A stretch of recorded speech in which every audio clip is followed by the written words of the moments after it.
Now, big tech's blatant abuse of bias is on full display again tonight because while the platform has banned President Trump and other prominent conservatives, it has no problem letting the far-left activists charged last week in the Capitol riots continue to tweet freely. Where is Mr. Free Speech at Jack now? By the way, the Ayatollah is still allowed to speak on Twitter. And tonight, Project Veritas has yet another undercover video from inside of Twitter. The video features Twitter's legal policy and trust and safety lead talking about the company's plans for yet more censorship. As always, we report. We'll let you decide. Beyond de-amplification, conspiracy theories, we are going to be permanently suspending those accounts. There's also been a lot of questions about retros,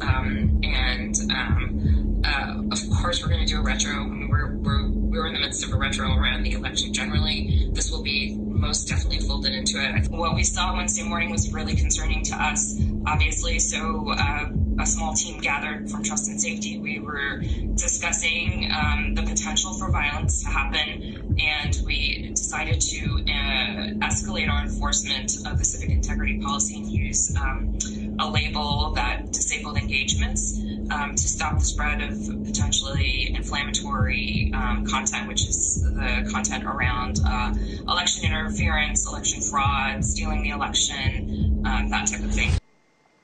Now, we've reached out to Twitter. They provided us with the exact same statement as Friday following the video of CEO Mr. Free Speech at Jack Dorsey. And by the way, joining us with reaction, he is the founder, CEO of Project Veritas. James O'Keefe is with us. You know, as I watched that and I put that together with at Jack's tape that you released last week, and even put it with the NPR guy that you got on tape saying he wants the government to take our children and send them to re-education PBS camps, which I can't believe. What dawns on me, what really struck me, is that I hear we've tried this, we've been able to perfect this in other places, now we're just going to implement the strategy long-term here. Am I interpreting that the right way? How did you interpret it? Yeah, Sean, this is Vijay Gadde from the Orwellian-sounding Trust and Safety Council at Twitter, and she talks about how they're going to go beyond de-amplification. Sean, this is something that Twitter's denied doing previously with their shadow banning and deboosting.